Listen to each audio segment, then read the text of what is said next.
नमस्कार साथियों, मैं सरोज आप सभी का अपने चैनल सरस्वती कृपा में बहुत बहुत स्वागत करती हूँ। आज हम आप लोगों को पढ़ाएंगे कारक। क्या पढ़ाएंगे? कारक। कारक विभक्ति आज का टॉपिक है हमारा, कारक विभक्ति। टॉपिक क्या है? कारक विभक्ति। ठीक है, तो इसमें पहले हमें ये देखना है कि कारक क्या होता है, कारक किसे कहते हैं। जब तक ये नहीं जानेंगे कारक किसे कहते हैं तब तक हम क्या पढ़ पाएंगे, कारक क्या होता है। तो कारक किसे कहते हैं, इसके लिए पहले हम इसकी परिभाषा देखेंगे, कारक किसे कहते हैं। तो हमारी संस्कृत में इसकी परिभाषा है कारक की कि क्रियान्वित्वम कारकत्वम। लिखेंगे बाद में, पहले आप सुन लें सही से कि क्रियान्वित्वम कारकत्वम। इसका मतलब है कि जो क्रिया से अन्वित होता है उसे हम कारक कहते हैं। जो क्रिया से अन्वित होता है उसे हम कारक कहते हैं। अन्वित का मतलब है संबंध। क्या मतलब है? संबंध। कि क्रिया से जिसका संबंध होता है उसे कारक कहते हैं। तो उसकी पहले परिभाषा देखते हैं। परिभाषा है हमारी क्रियान्वित्वम। क्रियान्वित्वम क्रियान्वित्वम कारकत्वम।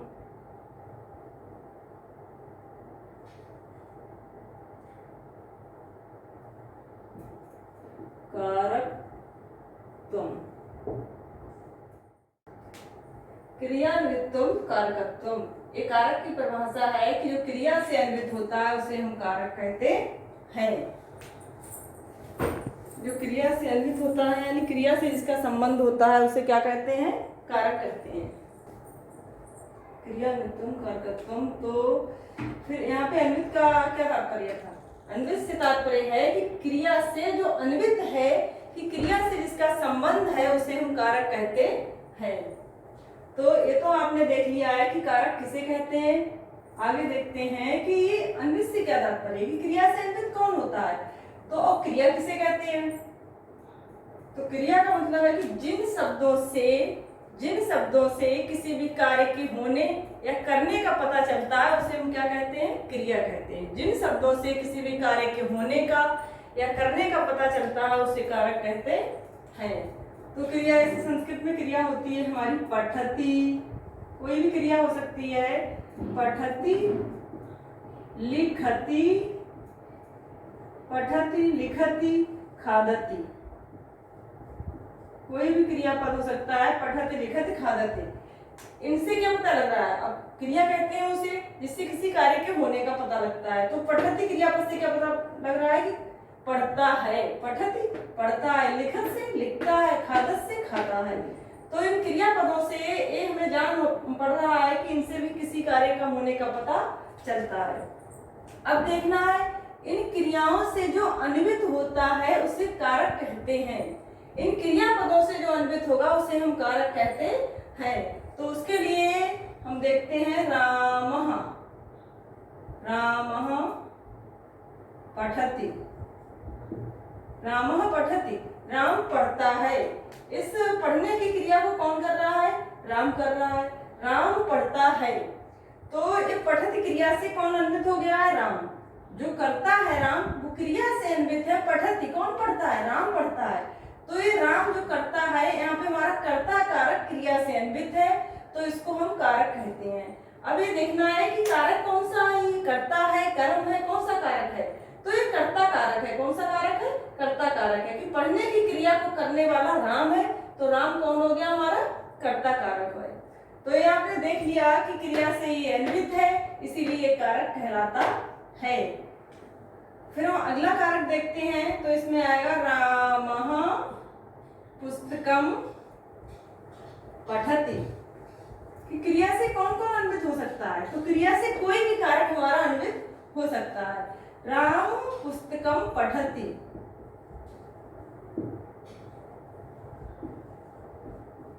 राम पुस्तक पढ़ता है।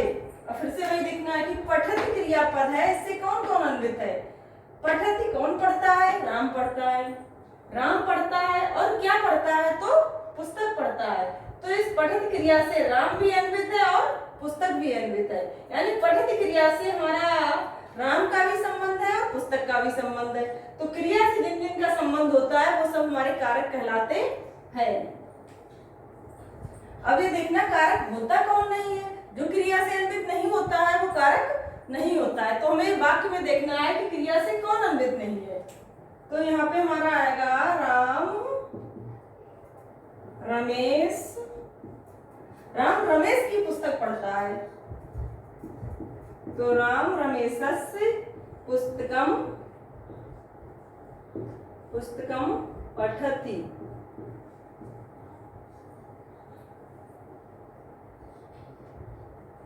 तो राम रमेश की पुस्तक पढ़ता है। तो यहाँ पे अब ये देखना है कि क्रिया से कौन नहीं अन्वित। ये आप पहले देख सकते हैं, देख चुके हैं कि हमारा कर्ता भी क्रिया से अन्वित है और कर्म भी क्रिया से अन्वित है, लेकिन यहाँ पे रमेश क्रिया से अन्वित नहीं है।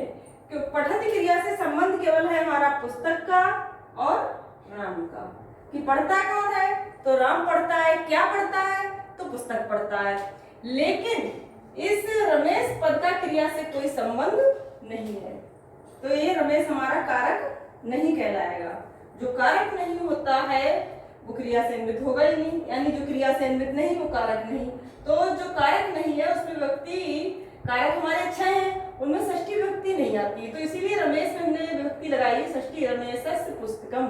अब ये देखना है कि रमेश का संबंध किससे है। क्रिया से तो रमेश का संबंध है नहीं, तो रमेश का संबंध किससे है? पुस्तक से।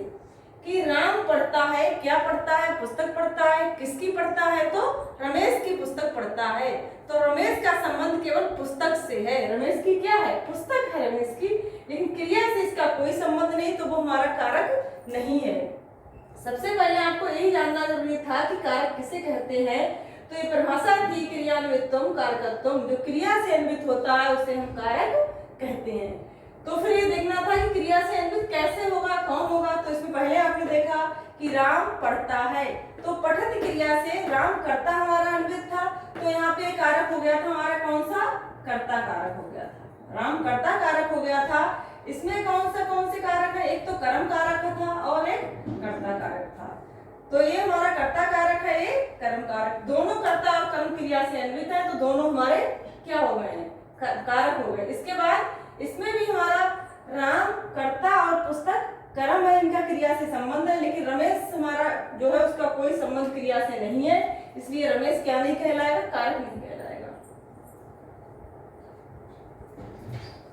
इसको रफ करते हैं। देख लिया आपने कि हम कारक किसे कहते हैं।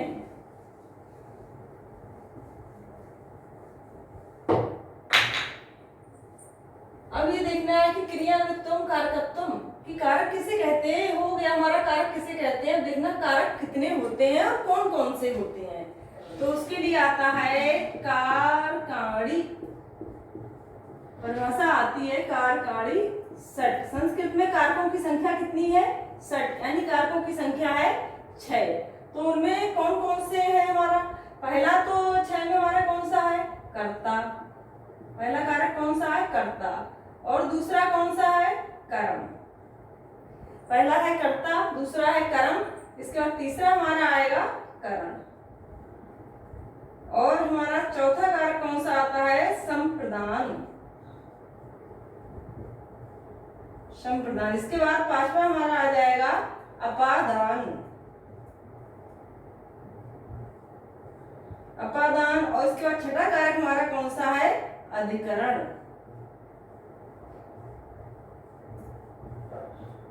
क्योंकि ये हम पहले ही देख चुके हैं कि संस्कृत में कारकों की संख्या मात्र 6 होती है, तो उनमें कर्ता, कर्म, करण, संप्रदान, अपादान और अधिकरण, ये 6 कारक हो गए हैं।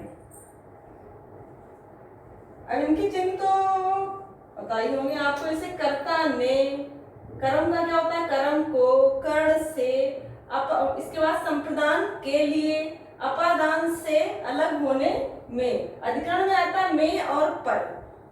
इसके बाद इनकी परिभाषा देखनी है कि कर्ता, कर्म, कर्ण, अपादान और संप्रदान ये क्या होते हैं। तो पहला हमारा कारक कौन सा है? कर्ता। कर्ता क्या होता है? जो किसी भी क्रिया को करता है वो क्या होता है? उसका कर्ता होता है। जो किसी कार्य को करता है तो करने वाला उसका कर्ता कहलाता है। और संस्कृत में कर्ता की परिभाषा है स्वतंत्रः कर्ता। स्वतंत्र, स्वतंत्रः कर्ता, ये हमारा कर्ता कहलाता है। संस्कृत में इसकी परिभाषा है कि स्वतंत्रः कर्ता। अब इसमें शब्द आ रहा है जो स्वतंत्र होता है वो कर्ता होता है, लेकिन कहाँ स्वतंत्र होता है, क्या करने में स्वतंत्र होता है? तो उसके लिए आता है कि क्रिया में जो स्वतंत्रता से विवेचित होता है उसे हम कर्ता कहते हैं। किसी भी कार्य को करने में जो स्वतंत्र होता है उसे हम कर्ता कहते हैं। तो उसकी परिभाषा क्रियायाम स्वतंत्राम विवक्षति सह कर्ता, कि क्रिया में जो स्वतंत्रता से विवेचित होता है उसे कर्ता कहते हैं। जैसे सह पठति, सह पठति, यहाँ पे कर्ता कौन है? सा, वह पढ़ता है। अब इस पढ़ने की क्रिया में वो स्वतंत्र है कि वो कितनी देर पढ़ता है, क्या पढ़ता है, ये उसकी अपनी मर्जी है कर्ता की। तो कर्ता यहाँ क्रिया में स्वतंत्र है, कर्ता के अनुसार ही क्रिया चलती है। अब जैसे एक पढ़ता है तो सह पठति, यहाँ पे अगर कर्ता दो हो जाएंगे तो क्या हो जाएगा? तौ पठति, क्या है? तौ पठतः, क्रिया भी दो वचन की जाएगी। तौ पढ़ता, वे दोनों पढ़ते हैं। तो क्रिया मेरी स्वतंत्रता से विवक्षित है, वो कर्ता कहलाता है। तो कर्ता यहाँ भी स्वतंत्र है कि क्या करता है, पढ़ता है, कितनी देर पढ़ता है, क्या पढ़ता है और कितने पढ़ते हैं, दो पढ़ते हैं। तो क्रिया कर्ता के अनुसार ही चलेगी, जिधर कर्ता जाएगा, जिस वचन और व्यक्ति में रहेगा, क्रिया भी उसी का अनुसरण करेगी। तो कर्ता हमारा स्वतंत्र है, एक भी हो सकते हैं, दो भी हो सकते हैं, तीन भी हो सकते हैं, यानी बहुत से भी हो सकते हैं। तो कर्ता स्वतंत्र है, किसमें स्वतंत्र है? क्रिया में स्वतंत्र है, अपने कार्य को करने में वो स्वतंत्र है, इसीलिए वो कर्ता कहलाता है।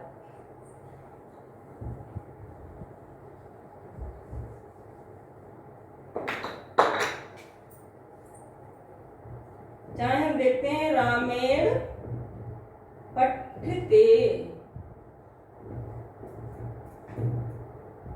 रामेण पठते, तो यहाँ भी कर्ता हमारा स्वतंत्र है अपने पढ़ने की क्रिया में। इसके बाद कर्म देखते हैं कि कर्म किसे कहते हैं। ये बताओ संस्कृत में कर्म किसे कहते हैं? कर्म क्या होता है? जो कार्य किया जाता है वो हमारा कर्म होता है, जो उसको करता है वो कर्ता कहलाता है। और फिर बहुत से कार्य ऐसे होते हैं कि कर्ता कर रहा होता है लेकिन उसमें कर्म कौन होता है, कर्म संज्ञा किसकी होती है? तो उसके लिए आता है कर्ता को जो बहुत अधिक ईप्सित होता है वो कर्म कहलाता है। यानी कर्ता को जो बहुत अधिक ईप्सित होता है, यानी कर्ता जिसको बहुत अधिक चाहता है वो हमारा कर्म कहलाता है। तो उसके लिए परिभाषा आती है कर्तुरीप्सिततमं कर्म। कर्तु, अगर इसको हम विच्छेद करेंगे तो आएगा कर्तुरीप्सिततमं कर्म, यानी कर्ता को जो बहुत अधिक ईप्सित है, अभीष्ट है, उसकी परिभाषा है कर्तु ईप्सित तमम।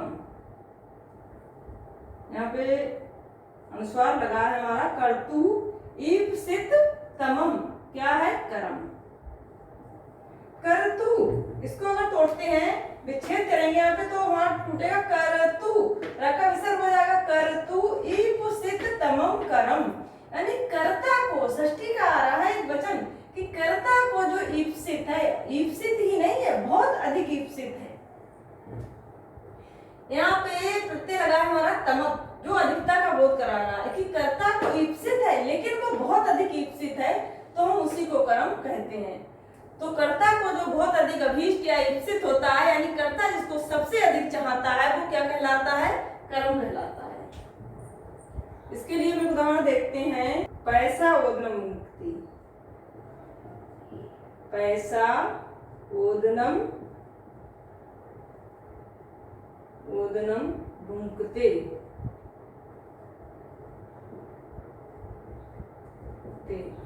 पैसा ओदनम भुंक्ते। तो ये क्या कह रहा है? इसमें लगी तृतीया कि दूध से भात को खाता है। कोई व्यक्ति या कोई बालक है या कोई बालिका है जो दूध से भात को खाती है। अब वो जब भात खा रही है तो दूध भी खा रही है, यानी कि उसको दूध भी ईप्सित है, तभी तो खा रही है दूध से भात। अगर उसे दूध ईप्सित नहीं होता तो वो दूध से भात नहीं खाती, लेकिन ईप्सित ये भी है, ईप्सित ये भी है, दोनों पदार्थ खा रही है तो दोनों ही उसको प्रिय है। तो इनमें ये देखना है ईप्सित तमम कौन है, कि कर्ता को सबसे ज्यादा ईप्सित कौन है। तो यहाँ पे पे क्या है, दूध से ओदन को खाती है, ओदन को खाती है। अब वो भूंकते क्रिया से सीधा संबंध क्या है, ओदन को खाती है, मतलब क्रिया से जिसका सीधा संबंध है वो क्या है, ओदन को भूंकते खाती है। लेकिन किससे खाती है, तो दूध से खाती है। ये तो उसके खाने का साधारण रूप हो गया कि वो दूध से खाती है। यहाँ पे उसे ओदन प्रिय है, यदि उसे ओदन प्रिय है तो वो दूध से भी खा सकती है, घृत से भी खा सकती है, या किसी और सब्जी से, शाक से खा सकती है। इसका मतलब है कि ये तो हमारा साधारण रूप है क्रिया में, लेकिन उसके लिए ईप्सित तमम कौन है, बहुत अधिक ईप्सित कौन है, वो है हमारा ओदन। वो क्या है, ओदन। तो ओदन की कर्म संज्ञा होकर के इसमें विभक्ति हो गई है हमारी द्वितीया, ओदनम। क्योंकि हमें क्या लेना है, कर्ता ने और फिर कर्म को, तो दूध से भात को खाया है, दूध से भात को का चिन्ह किस में आ रहा है, ओदन में, कि दूध से भात को खाती है या दूध से भात को खाता है। तो कर्ता को बहुत अधिक ईप्सित ओदन है, इसीलिए भूंकते वो खाने की क्रिया ओदन की कर रहा है, ओदन को खा रहा है, कि दूध को खा रहा है। दूध तो पिया जाता है, खाया नहीं जाता है। तो ये तो खाने की क्रिया में साधन रूप है, ना कि कर्ता को ईप्सित है। तो आप कर्म समझ गए होंगे कि कर्म किसे कहते हैं, कर्तुरीप्सित तमम कर्म। इसको तोड़ेंगे तो क्या है, कर्तु ईप्सित तमम कर्म, यानी कर्ता को बहुत अधिक जो ईप्सित होता है उसे कर्म कहते हैं। इसके बाद हमें देखना है करण, कि करण क्या होता है। तो करण का मतलब क्या है, साधन। किसी भी कार्य को करने में वो साधन है, वो करण है, तो वही हमारा करण कहलाता है। इसकी परिभाषा आती है संस्कृत में, साधक तमम करणम, साधक तमम, साधक तमम करणम, साधक तमम करणम, यानी जो किसी भी कार्य को करने में साधक तमम है। साधक तमम में भी फिर से तमम प्रत्यय लगा है। साधक तमम से तात्पर्य है कि बहुत अधिक सहायक है, उस क्रिया को या उस कार्य को करने में जो बहुत अधिक सहायक है, जो सहायक मतलब साधक तमम है, वही हमारा करण कहा जा सकता है। अगर किसी भी कार्य को हम कर रहे हैं उसमें बहुत सारी चीजें सहायक हो रही हैं, तो सभी करण नहीं हो सकती हैं। जो सबसे अधिक सहायक होगी वही करण कहलाती है, उसी की करण संज्ञा होती है, यानी उसी का नाम करण रखा जाता है। इसके लिए हम उदाहरण देखते हैं, रमा जलेन, जलेन मुखम, मुखम प्रक्षाल्यते,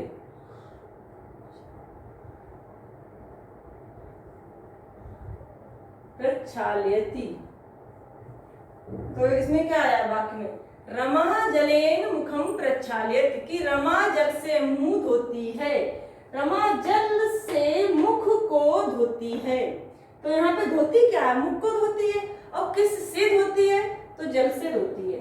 रमा जल से मुख को धोती है, तो रमा तो कर्ता हो गया है, मुख हमारा कर्म हो गया है, प्रक्षालित क्रिया हो गई है। लेकिन हमें देखना है करण, कि करण कौन है। तो उसके मुख धोने की क्रिया में सबसे अधिक सहायक कौन है, जल।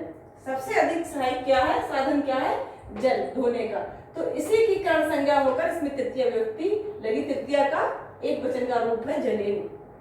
जब रमा ने मुख धोया होगा तो उसे मुख धोने के लिए जल के अलावा भी कई वस्तुओं की आवश्यकता पड़ी होगी, कई वस्तुओं से उसने सहायता ली होगी, जैसे फेन को लेना यानी साबुन को लेना, और अपने हाथों का प्रयोग करना, तौलिया का प्रयोग करना पोंछने के लिए।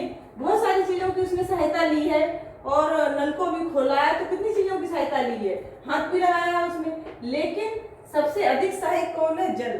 क्योंकि और वस्तुएं ऐसी हैं जिनके बिना वो मुख को धो सकती है, लेकिन जल के बिना वो मुख को नहीं धो सकती है। अगर साबुन नहीं है तो खाली पानी से मुंह धो लेगी, तौलिया नहीं है तो खाली अपने कपड़ों से पोंछ के काम चला लिया, लेकिन जल के बिना मुंह नहीं धो सकती है। तो उसके जल मुख धोने की क्रिया में सबसे अधिक हमारा सहायक है जल, इसीलिए जल की हो गई हमारी कर्ण संज्ञा, उसका नाम रख गया है कर्ण, और उसका नाम कर्ण रख जाता है, उसमें विभक्ति लगती है तृतीया। क्योंकि अगला टॉपिक हमारा विभक्ति ही है, तो हम साथ में थोड़ा सा देखते चलते हैं विभक्ति क्या होती है।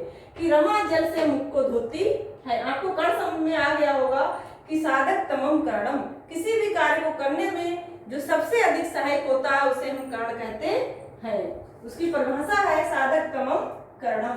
आगे हमें देखना है कि संप्रदान क्या होता है। तो पहले तो हम शब्द को ही समझ लें कि संप्रदान सम भली प्रकार, प्रदान, कुछ प्रदान किया जाता है यानी कुछ दान दिया जाता है। जब भली प्रकार कोई चीज दान में दी जाती है तो उसे हम संप्रदान कहते हैं।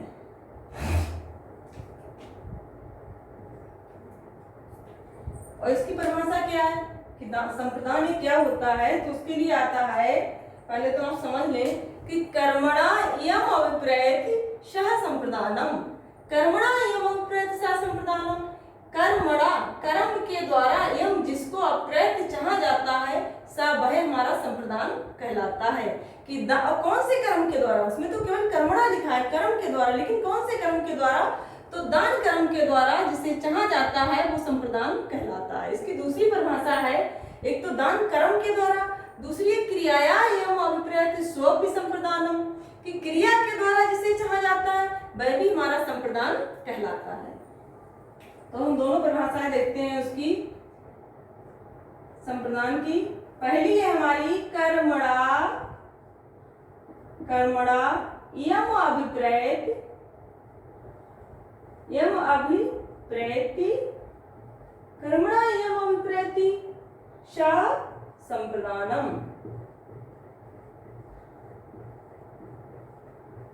कर्मणा यम अभिप्रेत सा संप्रदानम। ऐसे ही दूसरी है परिभाषा क्रियाया, क्रियाया यम अभिप्रेत,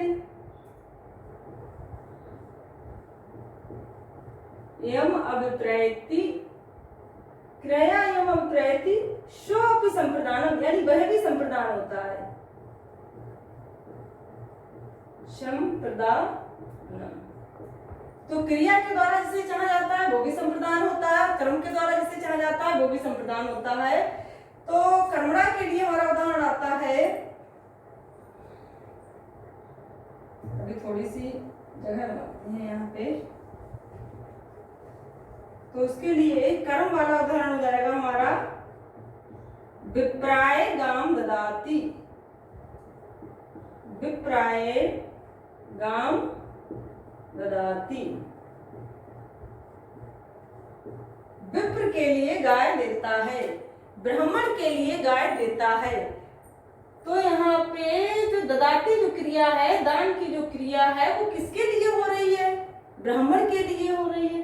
तो वो अपने दान कर्म से किसे अभिप्रेत, किसको प्रसन्न करना चाहता है, या वो दान कर्म के द्वारा किसे चाहता है, वही हमारा संप्रदान कहलाएगा। इस वाक्य में हमें यह देखना है कि इस दान कर्म के द्वारा व्यक्ति किसे चाह रहा है, दान देने वाला व्यक्ति किसको चाह रहा है, वही संप्रदान हुआ।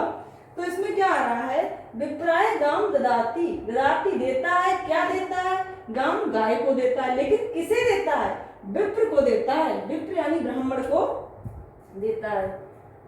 तो कर्ता अपने दान कर्म के द्वारा विप्र को चाह रहा है, ब्राह्मण को चाह रहा है, इसलिए विप्र की हमारी संप्रदान संज्ञा होकर के उसमें विभक्ति लग गई है चतुर्थी, तो हो गया है विप्राय। क्योंकि जो संप्रदान होता है उसमें चतुर्थी का प्रयोग होता है, चतुर्थी संप्रदाने, यानी भली प्रकार दान करने में चतुर्थी व्यक्ति होती है, इसीलिए विप्र का चतुर्थी विभजन का रूप हो गया हमारा विप्राय।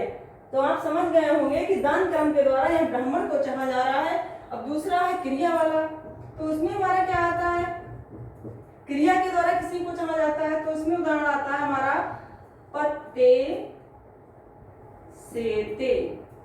तो यहाँ पे भी क्रिया के द्वारा किसी को चाहा जा रहा है, कोई अप्रेत है क्रिया से, तो यहाँ पे क्रिया से कौन अप्रेत है, जो शयन की क्रिया है उससे कौन अप्रेत है, पति अप्रेत है। तो इसीलिए कि पति की कर्ण संज्ञा होकर उसमें चतुर्थी का प्रयोग होकर पत्ते हो गया है, चतुर्थी का एक वचन पत्ते। तो ये क्रिया का उदाहरण हो गया हमारा, और ये हो गया है कर्म का। संप्रदान तो देख लिया है हम, इसके बाद अभी हमें देखना है अपादान और अधिकरण, दो बच्चे हैं अभी हमारे। तो इसमें पांचवा हमारा क्या था कारक, अपादान। अपादान इसका चिन्ह क्या होता है, अपादान, अलग, अपादान से, किससे, अलग होने से, किसी चीज से अलग होने से जब प्रयोग होता है से चिन्ह का, तो वहां अपादान होता है। इसकी परिभाषा क्या है, ध्रुवम अपाये अपादानम, ध्रुवम अपाये अपादानम,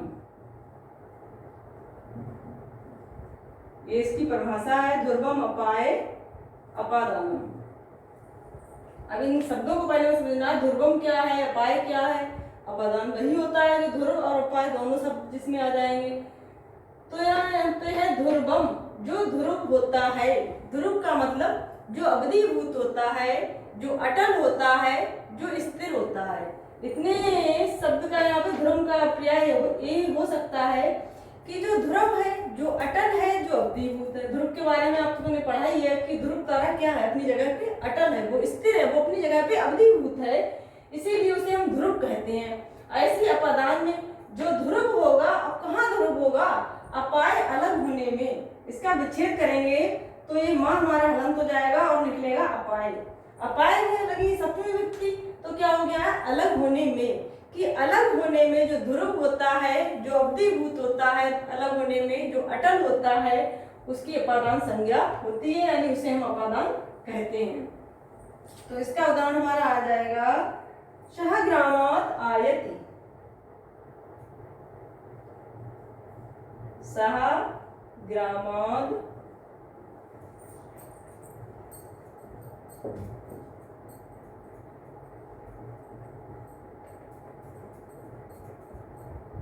सहग्रामात् आयति। सहग्रामात् आयति, वह गांव से आता है। सहग्रामात् आयति, वह गांव से आता है। अब हमें ये देखना है कि ये परिभाषा में जो दो बातें बताई गई वो इसमें फिट बैठ रही हैं या नहीं, कि इसमें कोई ध्रुव है भी या नहीं, कोई अलग हो भी रहा है या नहीं, तो वही तो उपादान कहलाएगा। तो यहाँ पे हमें देखना है कि पहला है हमारा कर्ता, सह, वह, आयत, आता है। तो आ रहा है जहां से, वहां से तो वो अलग हो रहा है, लेकिन आ कहां से रहा है, अपने गांव से आ रहा है, अपने ग्राम से आ रहा है। जब वो अपने गांव से आ रहा है तो गांव से अलग हो रहा है, तो अलग होने वाला है यहाँ पे कि कोई जो व्यक्ति अपने गांव से आ रहा है वो गांव से अलग हो रहा है, लेकिन उसमें अवधिभूत अब क्या है, अटल क्या है, स्थिर क्या है, ध्रुव क्या है, तो गांव, ग्राम जो है वो अपनी जगह पे स्थिर है, अवधिभूत है, अटल है। तो हमारा ध्रुव शब्द का तात्पर्य भी सिद्ध हो रहा है कि ग्राम अपनी जगह पे अटल है, अवधिभूत है, स्थिर है, और अपाय भी पता लग रहा है कि जो करता है वो अपाय हो रहा है, वो अलग हो रहा है। तो अपाय का तात्पर्य भी सिद्ध हो रहा है इससे, और इससे हमारा ग्रामांश से ध्रुव का तात्पर्य सिद्ध हो रहा है। तो अब इसमें ये देखना है कि ध्रुव हमारा अपादान कहलाता है या अपाय अपादान कहलाता है। तो अपाय में अलग होने में जो ध्रुव होता है वो अपादान कहलाता है। तो यहाँ पे जो करता है वो अलग हो रहा है, जब वो अलग हो रहा है तो ग्राम अपनी जगह पे ध्रुव है, अटल है, अवधिभूत है, तो यही हमारा अपादान कहलाएगा ग्राम। और इसकी अपादान संज्ञा जिसकी हो जाती है उसमें विभक्ति लगती है पंचमी। पंचमी के ग्राम का एकवचन का रूप हो जाएगा ग्रामाद, गांव से आता है। तो आपने अपादान भी समझ लिया है। इसके बाद हमें देखना है अधिकरण, क्योंकि कारक हमारे 6 हैं संस्कृत में, तो 5 तक आपने देख लिया, आगे देखना है अधिकरण। अब ये देखना है अधिकरण किसे कहते हैं। अधिकरण, आधार की अधिकरण संज्ञा होती है, उसके लिए परिभाषा आती है आधारो अधिकरणम। जो आधार होता है किसी चीज का वो अधिकरण कहलाता है। अब आधार क्या होता है, जिसपे कोई कर्ता मतलब स्थित होता है, यानी जो हमारा कर्ता है उस कर्ता का जो आधार होता है या किसी क्रिया का जो आधार होता है वो अधिकरण कहलाता है। तो कर्ता जिसपे बैठा है, कर्ता जिसपे सोता है, क्रिया जिसपे होती है वो क्या कहलाता है, आधार। तो वो आधार हमारा क्रिया का भी हो सकता है, कर्ता का भी हो सकता है, उसी को हम आधार कहते हैं। और उसकी अधिकरण संज्ञा हो जाती है, कौन संज्ञा हो जाती है, अधिकरण संज्ञा हो जाती है। इसकी परिभाषा है आधारो, आधारो अधिकरणम।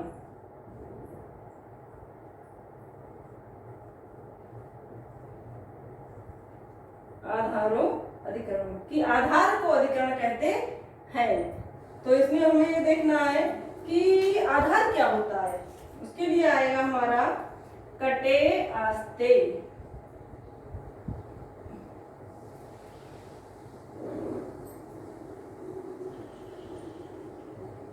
कटे आस्ते,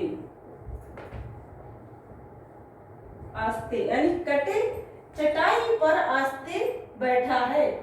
तो बैठने की क्रिया किस पे हो रही है, यहाँ पर हमारे बैठने की क्रिया चटाई पर हो रही है। तो बैठने की जो क्रिया है उसका आधार क्या हो गया है, चटाई। तो चटाई की अधिकरण संज्ञा होकर उसमें विभक्ति लगी है हमारी सप्तमी, तो रूप हो गया है हमारा कटे, कटे आस्ते।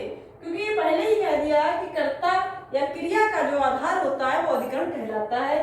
कट की अधिकरण संज्ञा होकर उसमें सप्तमी विभक्ति लग के हो गया हमारा कटे, कटे आस्ते, वह चटाई पर है या चटाई पर बैठा है। तो आपको अधिकरण भी समझ में आ गया होगा कि अधिकरण किसे कहते हैं, आधारों अधिकरणों। और हमारा जो आधार होता है वो कितने प्रकार का होता है, आधार 3 प्रकार का होता है। इसके बारे में आपको आगे की वीडियो में बताएंगे। पहले तो आपको कारक देखने थे कि कारक किसे कहते हैं, तो क्रियान्वितत्वम कारकत्वम, जो क्रिया से अन्वित होता है उसे हम कारक कहते हैं, क्रियान्वितत्वम कारकत्वम। तो आपने ये भी देख लिया है क्रिया से अन्वित कौन होता है, यानी क्रिया से जिसका संबंध होता है वो कारक होता है। उसमें कौन कौन से कारक हैं हमारे, उनकी क्या परिभाषा है और कैसे कारक कहलाया है, ये हमने आपको सभी समझा। यदि आप सभी को मेरा वीडियो पसंद आया हो तो लाइक करें और चैनल को सब्सक्राइब करें।